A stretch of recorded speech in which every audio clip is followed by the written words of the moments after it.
সকাল থেকেই আকাশের মুখ ভার, একেবারে মেঘলা আকাশ এবং সকাল থেকে শহর কলকাতায় মুষলধারে বৃষ্টি।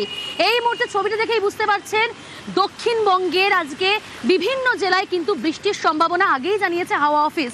দক্ষিণবঙ্গের অবশ্যই খবর দেবো আপনাদের, তবে এই মুহূর্তে উত্তরবঙ্গের দিকে নজর রাখতে হচ্ছে, কারণ এক রাতের বৃষ্টিতেই শিলিগুড়ি এবং মিরিকের যে যোগাযোগ তা সম্পূর্ণ বিচ্ছিন্ন। এই মুহূর্তে যে খবর আসছে এই মুহূর্তে উত্তরবঙ্গ থেকে, মিরিকে যোগাযোগ বিচ্ছিন্ন। শিলিগুড়ি মিরিক যে দুধিয়া অর্থাৎ পাহাড়ি নদী বালাসন তা কিন্তু আবারও ভয়াবহ রূপ ধারণ করেছে। এক রাতের বৃষ্টি আর সেই এক রাতের বিপর্যস্ত সেখানে দুর্ভোগ। এই মুহূর্তে জানার চেষ্টা করব সেখানকার কি পরিস্থিতি, কি ছবি। অবশ্যই তার আগে ছবিটা আরও একবার দেখাই আপনাদের মনে আছে গত বছর 4 অক্টোবর এই দুধিয়া ব্রিজ, যে ব্রিজ কিন্তু ভেঙে গিয়েছিল এবং তারপর যে বিকল্প সেতু তৈরি করা হয় সেই সেতুও কিন্তু এক রাতের বৃষ্টিতে বিপর্যস্ত। এবং একই সঙ্গে আপনাদের জানিয়ে রাখবো নতুন যে সেতু তৈরি করা হচ্ছে, যা আগামী বছরের মধ্যেই সেই সেতুর কাজ শেষ হবে, কিন্তু যে বিকল্প সেতু করা হয়েছিল হিউম পাইপ, সেই সেতু কিন্তু বিপর্যস্ত। বিশ্বজিৎ মিশ্র সরাসরি আমার সঙ্গে রয়েছে সেখান থেকে। বিশ্বজিৎ, কি পরিস্থিতি এই মুহূর্তে সেখানে? কারণ দক্ষিণবঙ্গে বৃষ্টি, উত্তরবঙ্গে বৃষ্টি পূর্বাভাস আগেই জানিয়েছে আলিপুর আবহাওয়া দপ্তর। দুধিয়া ব্রিজ আবার ক্ষতিগ্রস্ত। কি ছবি এই মুহূর্তে? কারণ 12 নম্বর জাতীয় সড়ক পুরোপুরি অবরুদ্ধ।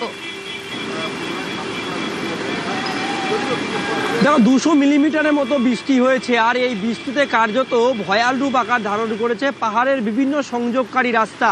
আর মিরিকের সবথেকে গুরুত্বপূর্ণ সংযোগকারী রাস্তা ছিল এই দুধিয়ায় গত বছরও ছবি আমরা দেখেছিলাম, কার্যত লোহার সেতু ভেঙে গিয়েছিল এবং নতুন সেতুর কাজ যেমন একদিকে প্রশাসন তৈরি করছে, পূর্ত দপ্তরের ধারণা যে আগামী মে মাসের মধ্যে বছরে তা কিন্তু শুরু হবে। কিন্তু জোর ধাক্কা খেলো এবার এই সেতুতে, অর্থাৎ এই ডাইভারশন সেতু, যা কিন্তু হিউম পাইপের ওপর তৈরি ছিল। আর তুমি দেখতে পাচ্ছ সামনে কিন্তু পূর্ত দপ্তরের আধিকারিকরা, যারা মূলত এই ঘটনাস্থলে পুরো বিষয়টি তদারকি করছেন, কিভাবে এই সেতুকে পুনরায় যান চলাচল উপযোগী করা যায়। কারণ যে ধাক্কা এবার খেলো, ফের কিন্তু সামলাতে কতদিন সময় লাগবে। কারণ 4 মে, তুমি যদি সময়টা মনে আছে, 4 মের তারিখ প্রায় 42 দিন বন্ধ হয়ে গিয়েছিল মিরিক শিলিগুড়ি যাতায়াত। আর ফের নতুন করে যাতায়াত তৈরি করতেও কাজেও বাধা হচ্ছে পাহাড়ি নদী বালাসন। ইতিমধ্যে বালাসনের জল কিছুটা হলেও কমছে, আকাশ পরিষ্কার, যা কিছুটা হলেও স্বস্তি ইতিমধ্যে পূর্ত দপ্তরের ইঞ্জিনিয়ারদের কাছে। কিন্তু ভয় বাড়াচ্ছে রেড অ্যালার্ট, কারণ 21 তারিখ পর্যন্ত উত্তরবঙ্গে ভারী বৃষ্টিপাতের পূর্বাভাস রয়েছে। ইতিমধ্যে কিভাবে ফের মিরিকের সঙ্গে শিলিগুড়ির যোগাযোগ ব্যবস্থা তৈরি করা যায় সেদিকে দেখা হচ্ছে। কিছুক্ষণ আগে ঘটনাস্থল পরিদর্শন করেছিলেন দার্জিলিংয়ের সাংসদ।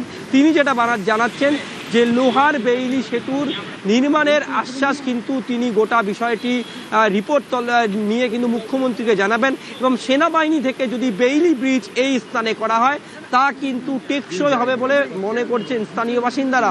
কারণ যে হিউম পাইপের সেতু তৈরি করা হয়েছিল তা কার্যত 6 থেকে 8 মাসের মধ্যে। অর্থাৎ এই মুহূর্তে বন্ধ শিলিগুড়ি মিরিক যোগাযোগ, কারণ 12 নম্বর জাতীয় সড়ক তা সম্পূর্ণ অবরুদ্ধ। পাশাপাশি এই ছবিটাও আপনাদের দেখাবো, যে লোহার ব্রিজের কথা বলা হচ্ছে, অর্থাৎ গত 4 অক্টোবর ভেঙে যায় দুধিয়া ব্রিজ, তারপর যে হিউম পাইপের সেতু করা হয় এবং আগামী বছরের মধ্যে লোহার ব্রিজ তৈরির পরিকল্পনা করা হয়েছে, তা শেষ করা হবে।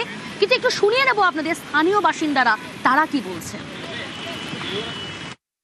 सेवरल टाइम से ममता सरकार को, अनिल सरकार को काफ़ी बार एप्लीकेशन किया, रिक्वेस्ट किया।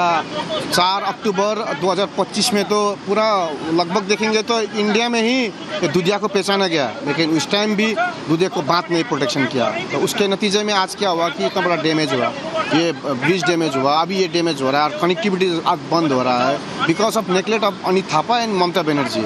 अभी पहले तो दुधिया में देखिए सबसे इंपॉर्टेंट है, दुधिया में बांध चाहिए। अल्टरनेटिव यही है, ऊपर में बेली ब्रिज है, सबसे इजी रहेगा। बेली ब्रिज थोड़ा सा परमानेंट भी रहेगा।